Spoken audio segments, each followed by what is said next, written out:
ሰላም እንዴት ናችሁ? ዚዙ ድሜክስ ነኝ ከድሜክስ ኮምፒውተር። ዛሬ ጃንዋሪ 1 2026 ላይ ያለነው። እንኳን ለአዲሱ ዓመት አደረሳችሁ። በተለይ አሜሪካ ላይ ሄዳችሁ ቤተሰቦቻችን በዲቪ 2026ም ከዛም በፊት ወደ አሜሪካ ሄዳችሁ ምናልባት ይህን ቪዲዮ የምታዩ ካላችሁ ማለት ነው እንኳን አደረሳችሁ ብያለሁላችሁንም። ያው ብዙዎቻችሁ እንደምታውቁት ሁሌም ቢሆን ጃንዋሪ 1 የፈረንጆቹ አዲስ ዓመት የመጀመሪያው ቀን ላይ ከሚለቀቁ መረጃዎች ውስጥ አንዱ ሲያክ ዳታ የምንለው ነው። ሲያክ ዳታ የምንለው ደግሞ ኬዛችን ምን ላይ እንደደረሰ ላይቭ አፕዴት የምናይበት ነው። እናም አንድ የዲቪ አሸናፊ ቱኤንኤል ሲላክለት ኤምባሲ ገብቶ ከወጣ በኋላ ቪዛው ኢሹ መደረጉን አለመደረጉን እንደዚሁም ደግሞ ቱቷንጂ ሲገባ ወይም ደግሞ መረጃ በጊዜያዊነት ይጣራል ተብሎ ከኤምባሲ ሲወጣ መረጃው እየታየ መሆኑን ምናልባት ደግሞ ታይቶ ከሆነ ደግሞ ቪዛው ተፈቅዶለት ይሁን ወይም ደግሞ ሪፊውዝ ተደርጎና ወርቆ መሆኑን ቀጥታ ከዚህ ዌብሳይት ላይ ገብቶ መከታተል ይችላል ማለት ነው። ይሄ እንደ ግለሰብ ስናየው ነው። መረጃውን ሰፋ ካደረግነው ደግሞ ዓለም ላይ ያሉ በዲቪ ኬዝ ቪዛቸው የተሰጣቸው ሰዎች፣ ቱኤንኤል የተላከላቸው ሰዎች፣ የወደቁ ሰዎች እንደዚሁም በዓለም ላይ ምን ያህል ዲቪ በዲቪ ዙሪያ የተሰጠ የሚለውን እያንዳንዷን የዲቪ አሸናፊዎች መረጃ በዚህ በሲያክ ዳታ አማካኝነት ማግኘት ስለምንችል አገሮች እየፈጠኑ ነው፣ እየዘገዩ ነው፣ ቪዛ የመስጠት እድላቸው ምን ያህል ነው፣ ብዙ ሰው እያለፈ ነው ወይስ እየወደቀ ነው፣ ከፍተኛ ኬዝ ነበር ላላቸው ተስፋቸው ምንድን ነው የሚለውን ጨምሮ በጣም ብዙ ጥያቄዎችን እንድንመልስ የሚያደርገን ነው ይሄ ሲያክ ዳታ ምንለው። ምናልባት ስለ ሲያክ ዳታ በዚህ ልክ ኢንትሮዳክሽን ሰጥቼም አሁንም ካልገባችሁ በጊዜ ሂደት ዌብሳይቱን እየተጠቀማችሁ ስትመጡ ሀሳቡ ግልጽ ይሆንላችኋል። ግሩፕ ላይ ካላችሁ ደግሞ ሞር በተሻለ መልኩ ለመረዳት ያግዛችኋል። ስለዚህ እኛ ያለንበትን የኬዝ መረጃ ማየት ስንፈልግ የኢንተርኔት ብራውዘራችሁ ላይ ነው መግባት ያለባችሁ። የተሰሩ አፕሊኬሽኖች ቢኖሩም ብዙ አይመከሩ፣ ምክንያቱም ኦፊሻል በሆነ መንገድ ኬሲሲ ለዚህ ብሎ የሰራው ምንም አይነት አፕ የለም። ስለዚህ የሚሻለው ምንድን ነው? ጉግል ላይ ገብታችሁ ሰርች አድርጋችሁ ሲያክን መጠቀም ነው። ስለዚህ አሁን ጉግል ላይ ነው ያለሁት። በጣም በቀላሉ ሲኢኤሲ ሲያክ ብላችሁ መጻፍ ትችላላችሁ። ከፈለጋችሁ ደግሞ siak.gov.state ብላችሁ መጻፍ ትችላላችሁ። ግን ሲኢኤሲ ካላችሁት ዌብሳይቱ ያውቀዋል። ኢንተር እለዋለሁ። እንደምታዩት መጀመሪያ ላይ siac.state.gov ወይም ደግሞ ኮንሱላር ኤሌክትሮኒክስ አፕሊኬሽን ሴንተር የሚለው የሲያክ ዌብሳይት ነው። እሱን አንድ ጊዜ ክሊክ አደርጋለሁ። ዌብሳይቱ ላይ እንደገባችሁ እነዚህ ሊስቶች ነው የምታዩት። ምናልባት ዴሳችሁን በራሳችሁ የሞላችሁ ካላችሁ እዚህ ሶስተኛው ላይ በኢሚግራንት ቪዛ ታይፕ ማለት ነው ነን ኢሚግራንት ሳይሆን ኢሚግራንት ቪዛ ታይፕ ግሩፖች ላይ በሶስተኛ ደረጃ የሚገኘው ዲኤስ 260 ኦንላይን ኢሚግራንት ቪዛ ኤንድ አሊያን ሬጂስትሬሽን አፕሊኬሽን የሚለው ዲኤስ 260ችሁን የምትሞሉበት ሊንክ ነው። ነገር ግን በዚህ ሰዓት የምንፈልገው ዲኤስ 260 መሙላት ሳይሆን ያለንን ኬዝ መከታተል ስለሆነ የምንሄደው ሁሌም ቢሆን አራተኛ ላይ ቼክ ማይ ቪዛ አፕሊኬሽን ስታተስ የሚለው ላይ ይሆናል። ስለዚህ ሲያክ ላይ ከገባችሁ በኋላ ኢሚግራንት ግሩፖች ውስጥ አራተኛና መጨረሻ ላይ የሚገኘውን ቼክ ማይ ቪዛ አፕሊኬሽን ስታተስ የሚለው አንድ ጊዜ ክሊክ አደርጋለሁ። ኬዝ ነምበሬን ወደማስገባበት መስኮት ይወስደኛል ማለት ነው። እንደምታዩት ቪዛ ስታተስ ቼክ ነው። እዚህ ላይ የተወሰኑ መረጃዎችን ነው የምንሞላው። ይሄ በዲቪ 2026 አፕዴት የተደረገ ነው። ከዚህ በፊት የነበረው ከላይ ያለው ኢሚግራንት ቪዛ ከስር ደግሞ ኬዝ ነምበራችሁ ማስገባት ብቻ ነበር። ፓስፖርት ነበር፣ እንደዚሁም ደግሞ የመጀመሪያ ሱርኔማችሁ 5 ፊደሎች የሚሉት በፍጹም አልነበሩም። አሁን በዚህ ወር የተጨመሩ ናቸው። ነገር ግን ገብቼ ባረጋገጥኩት መሰረት እነዚህ መረጃዎችም ሳንሞላ ኬዝ ነምበራችንን ብቻ ሞልተን ልክ እንደ ድሮ ማለት ነው በቀላሉ ማለፍ እንችላለን። ይሄ እጅግ በጣም ደስ የሚል መረጃ ነው። ምናልባት ከ2 ወይም ከ3 ቀን በፊት ግሩፕ ላይ አጋርቻችሁ ነበር። የምርም ፓስፖርት ነምበሩን ሳናስገባ የማያሳልፈን ከሆነ ወይም ደግሞ የአያታችንን ስም ሳናስገባ የማያሳልፍ ከሆነ በቀላሉ ዓለም ላይ እየተሰጡ ያሉ ቪዛዎች በየሀገሩ ምን ያህል ኬዝ ነምበር ተላከ፣ ምን ያህል ሰው ወደቀ የሚለውን ፕሪዲክት ለማድረግ የሚያስችሉን መረጃዎች በቀላሉ ማግኘት አንችልም ብያችሁ ነበር። አሁን ግን እነዚህን መረጃዎች ሳናስገባ ኬዝ ነምበሮችን ብቻ በማስገባት መረጃችንን ማየት እንችላለን። ይሄ ደግሞ በተለይ ሙያው ላይ ላለ ሰውና እነ ዛክቼሲያስ አይነት ዌብሳይቶች ላይ ደግሞ ከፍተኛ የሆነ ጥቅም ነው የሚኖረው ማለት ነው። ስለሱ ግሩፕ ላይ የለቀኩትን አውዲዮ ገብታችሁ ማየት ትችላላችሁ። ስለዚህ እዚህ ላይ እንደገባችሁ የመጀመሪያው ኢሚግራንት ቪዛ ምንም የምትቀይሩት ነገር የለውም፣ ምክንያቱም እኛ የዲቪ አሸናፊዎች ነን። ሁለተኛው ላይ ኢሚግራንት ቪዛ ኬዝ ነምበር የሚለው ላይ ኬዝ ነምበራችሁን ነው የምታስገቡት። ኬዝ ነምበራችሁን ስታስገቡ እናንተ የዲቪ 2026 አሸናፊዎች ስለሆናችሁ 2026፣ በመቀጠልም የአህጉራችሁን ስም አፍሪካ ከሆነ ኤኤፍ፣ ኤዥያ ከሆነ ኤኤስ እያደረጋችሁ ያሸነፋችሁበት ወረቀት ላይ ያለውን ተመሳሳዩን ነው የምታስገቡት። እዚህ ላይ ለየት የሚለው ነገር ምንድን ነው? 00 አትጠቀሙ። ከመጀመሪያውና ከመልካሙ እንድንጀምር ቪዛቸውን ካገኙ ሰዎች ምሳሌ ሰጣቸዋለሁ። በመቀጠል አንድ ሰው ሲወርቅ ቱቷንጂ ሲገባ እንደዚሁም ደግሞ ቱኤንኤል ሲላክለትና ቱኤንኤል ሳይላክለት ምን አይነት መልክቶች ነው የምናየው የሚለውን ደግሞ በቀደም ተከተል አሳያቸዋለሁ። ለምሳሌ ቪዛ ካገኙት የመጀመሪያው 2026 ኤኤፍ፣ በዚህ መሰረት ኬዝ ነምበሩን አስገባለሁ። 00 መኖር የለበትም። 00 ማለት ኤኤፍ በሚለውና ቁጥራችሁ በሚጀምርበት መካከል ያሉ ዜሮዎች ናቸው። ለምሳሌ 20300 ቢሆን ኬዝ ነምበራችሁ 2300 ነው የሚለውና መጨረሻ ላይ ያሉትን ዜሮዎች እንዳታጠፉ። የሚጠፋው ቁጥሩ ከመጀመሩ በፊት ያሉትና ኤኤፍ የሚለው ጽሑፍ ካለበት በኋላ ያሉት በመካከል ያሉት ዜሮዎች ማለት ነው። አለማስገባት ስለምንችል ኤንኤ ነው የምንለው። የሰርኔማችንን የመጀመሪያውን 5 ፊደል የሚለው ቦታ ላይም ኤንኤ ነው የምንለው። ካፒታልም ስሞልም ምንም ችግር የለውም። ሲቀጥል ሶፍትዌሩ ዲቴክት አድርጎ የምጽፏቸውን ነገሮች በካፒታል ሌተር ነው የሚያስቀምጥላችሁ። ሌላው ኤንኤ ስጽፉ ምንም አይነት መለያ ዳሽ ወይም ስላሽ አያስፈልጋችሁ። በመቀጠል ከስር የተጻፈውን ካፕቻውን ወይም ሌተሮቹን አስመስዬ እጽፋለሁ። SAC534። በመቀጠል ከስር የሚታየውን ሰሚት የሚለውን አንድ ጊዜ ክሊክ አደርጋለሁ።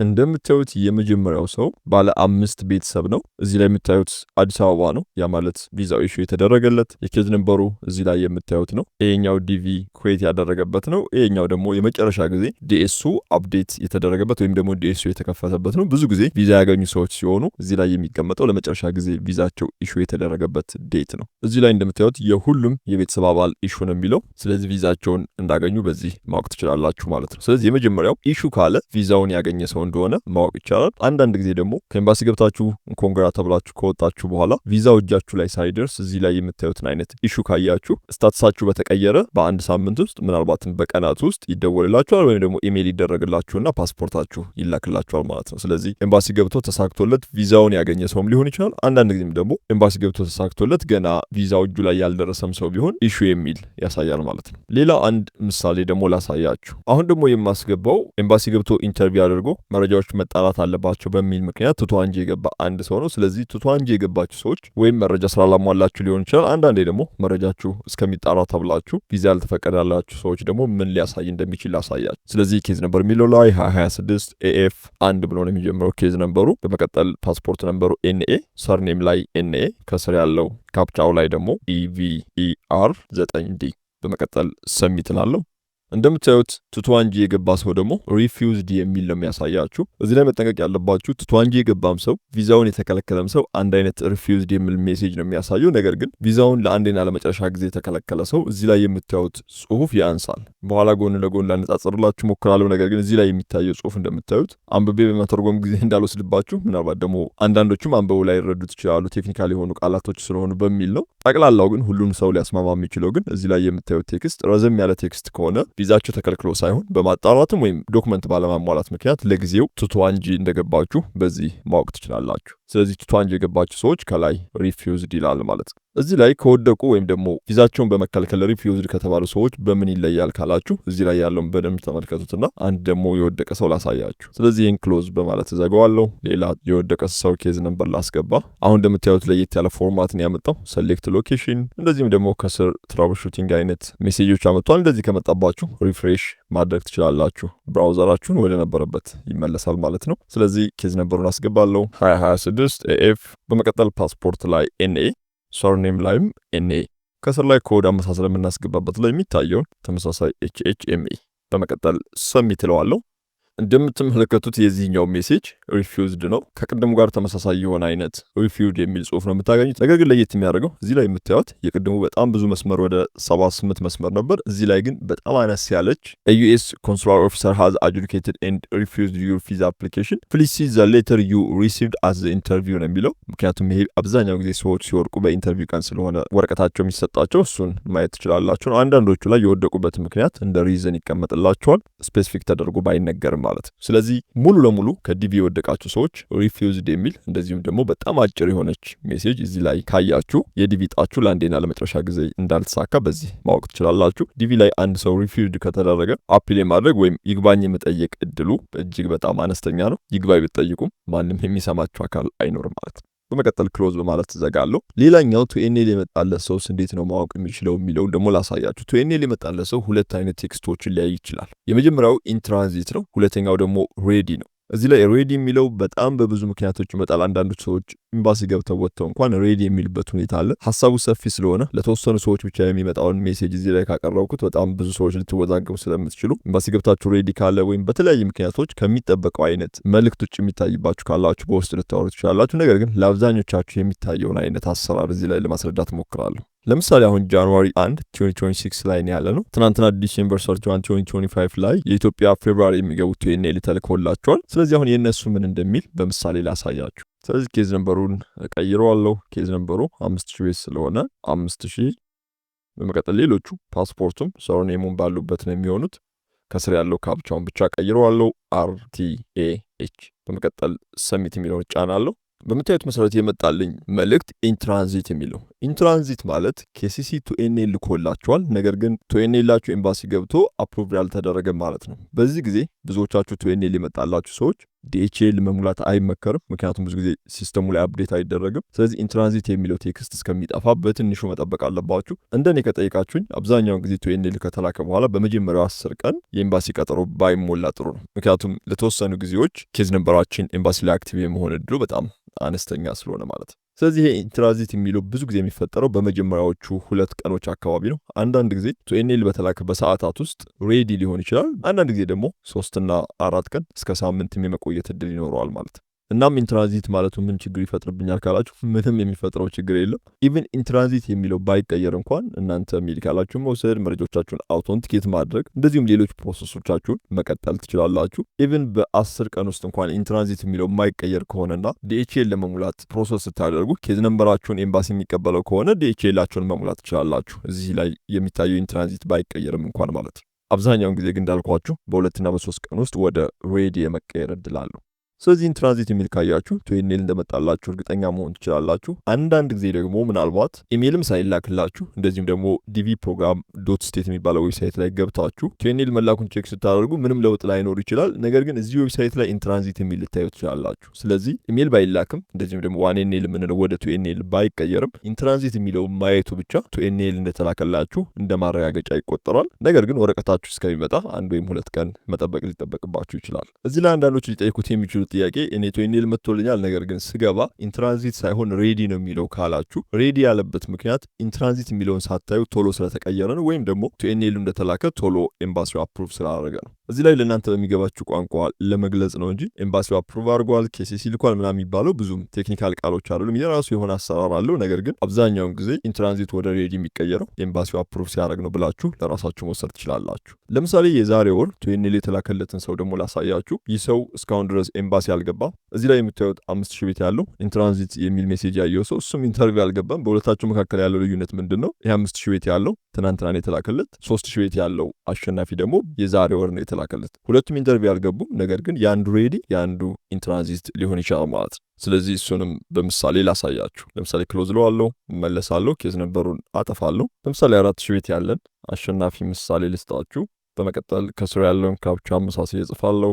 RJAC ሰሚት። እንደምታዩት የዚህ አሸናፊ ደግሞ ሬዲ ነው የሚለው፣ ነገር ግን ይህ አሸናፊ እስካሁን ድረስ ኤምባሲ አልገባም። የዚህ አሸናፊ ሬዲ የሆነበት ምክንያት ኢንትራንዚት የሚለው ብዙ ጊዜ ስለቆየ ወደ ሬዲ ተቀይሮለት ነው። እንደምታዩት ለመጨረሻ ጊዜ ኬዙ አፕዴት የተደረገው ኖቬምበር 2025 ላይ ነው። ቅድም እንዳልኳችሁ ሬዲ የሚለው በጣም ሰፊ ነው። አንዳንዶቻችሁ ኢንተርቪው ገብታችሁ ወጥታችሁ ሬዲ የሚለው ላይቀየር ይችላል። ያ ማለት ሬዲ የሚለው ኢሹ ለማለት የተወሰኑ ጊዜዎች ምናልባት 10 ቀን 15 ቀን ሊወስድበት ይችላል። አብዛኛውን ጊዜ ግን ከሬዲ ወደ ኢሹ በ2 ቀን ወይም ደግሞ በ3 ቀን የመቀየር እድል አለው። አንዳንዶች እንዳየሁት ከሆነ በወጡ በደቂቃዎች ውስጥም ወደ ኢሹ የመቀየር እድል አለው። ስለዚህ ኤምባሲ ገብታችሁ ኮንግራ ተብላችሁ ከወጣችሁ ሬዲ ነው እስካሁን ያልተቀየረ የሚለው ነገር ብዙ ሊያስጨንቃችሁ አይገባም። ነገር ግን ከ1 ወር ከ15 ቀን በላይ ሬዲ ላይ ከተቀመጠ ኬዛችሁን መከታተልና የተፈጠረውን ነገር ፊገር አውት ማድረግ ይጠበቅባቸዋል። ሌላውና ብዙዎቻችሁ ኢንተርቪው ከገባችሁ በኋላ ልታዩት የምትችሉት አንድ ሜሴጅ ደግሞ አድሚኒስትሬቲቭ ፕሮሰሲንግ ነው። አሁን በዚህ ሰዓት አድሚኒስትሬቲቭ ፕሮሰሲንግ ላይ ያለ የዲቪ 26 አሸናፊ የለም። ምክንያቱም እንደምታውቁት በጊዜያዊነት ዲቪ ቁሟል። ያ ማለት ኤምባሲ እየገቡ ነው፣ ኢንተርቪው እየተደረጉ ነው። ነገር ግን ቪዛ ኢሹ ማድረግ በዚህ ሰዓት ቁሟል። በዚህ ምክንያት አድሚኒስትሬቲቭ ፕሮሰሲንግ የምንለውን የሲያክ ስታትሳችሁን እዚህ ላይ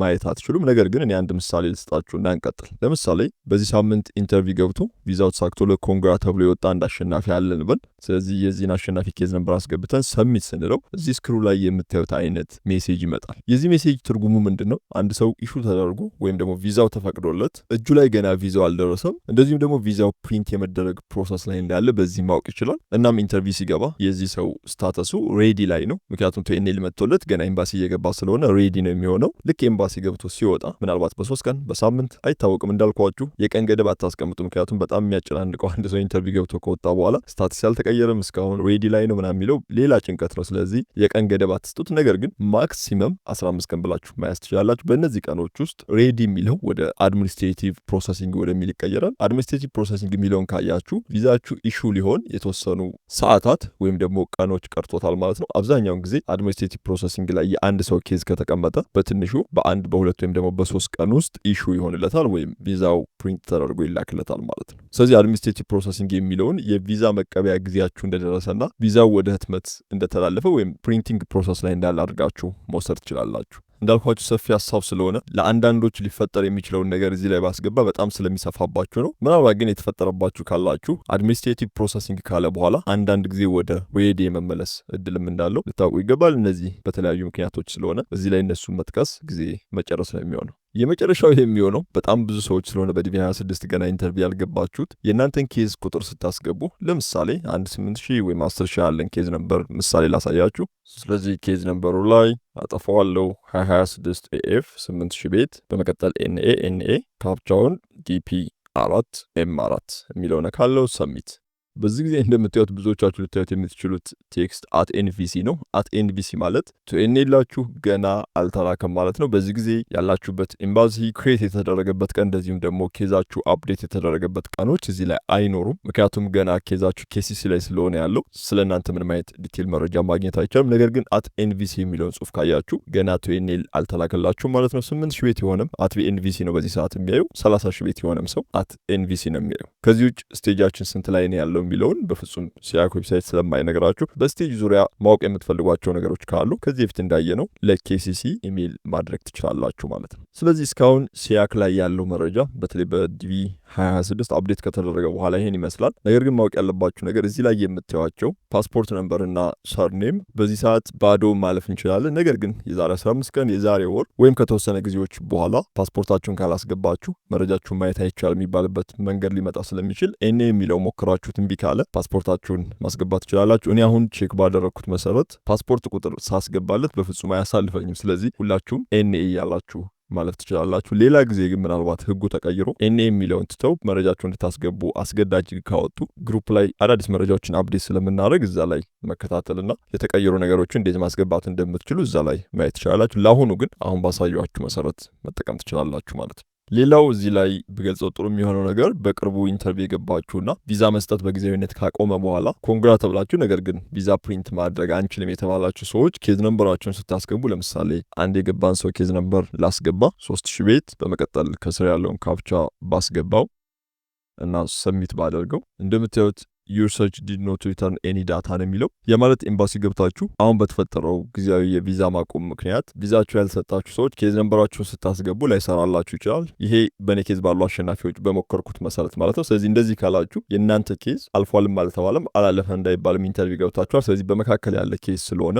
ሲያክ ላይ ኬዝ ነምበራችሁ አፕዴት ስላልተደረገ ስለሚሆን ብዙ መጨነቅ አይጠበቅባችሁም። የእናንተ ብቻ ሳይሆን በቅርቡ ከቆመ በኋላ ኢንተርቪው ለገባችሁት ለሁላችሁም ነው። ስለዚህ ብዙ መጨነቅ አይጠበቅባችሁም ማለት ነው። ከዚህ ውጭ ኬዝ ነምበራችን አስገብተናል ብላችሁ አስባችሁ በትክክል ከስር ሰሚት ስትሉት እንደዚህ አይነት ቴክስት ወይም ሜሴጅ የሚያመጣላችሁ ከሆነ ኬዝ ነምበራችሁን ቼክ አድርጉ። በትክክል አልገባም ማለት ነው። አንዳንድ ጊዜ የምትሞክሯቸው ኬዝ ነምበሮች ምናልባት ባዶ ሊሆኑ ይችላሉ። ለምሳሌ 3570 ከሆነ ይሄ ኬዝ ነምበር ምንም አይነት አሸናፊ ከሌለው your search did not return any data የሚል ሜሴጅ ነው የሚያመጣው። ስለዚህ እናንተ ስትጽፉ ትክክል መስሏችሁ ነገር ግን የቁጥር ስህተት ሊኖረው ስለሚችል እሱን ቼክ ማድረግ ይጠበቅባችኋል። ቪዲዮ እንዳይበዛ የዛሬ ቪዲዮ ይሄን ይመስል ነበር። ሌሎች ከሲያክ ጋር የተገናኙ የሀገሮች አፈጻጸም እንደዚሁም ሌሎች መረጃዎችን በሌላ ቪዲዮ ራሱን ችሎ ልሰራላችሁ ሞክራለሁ። ባለፈው ሪከርድ ባረኩላችሁ ግሩፕ ላይ አውዲዮ መሰረት ግን አንድ ደስ የሚለው መረጃ ኬዝ ነምበራችንን ብቻ በማስገባት መረጃዎችን ማየት ስለምንችል ዓለም ላይ ያሉ አሸናፊዎች ምን ላይ ነው ያሉት፣ በጣም ብዙ ኬዝ ነምበር የላኩት እነማን ናቸው፣ የወደቁ ያለፉ ዲቴል መረጃዎችን የማየት እድላችን አሁንም እንዳለ ነው ማለት ነው። ስለዚህ መረጃው እንደተለቀቀ ደግሞ ሌላ ቪዲዮ የምሰራላችሁ ይሆናል። የዛሬ ቪዲዮ ይሄን ይመስል ነበር። አብራችሁ ዚዙ ድሜክስ ነበርኩ። ባባይ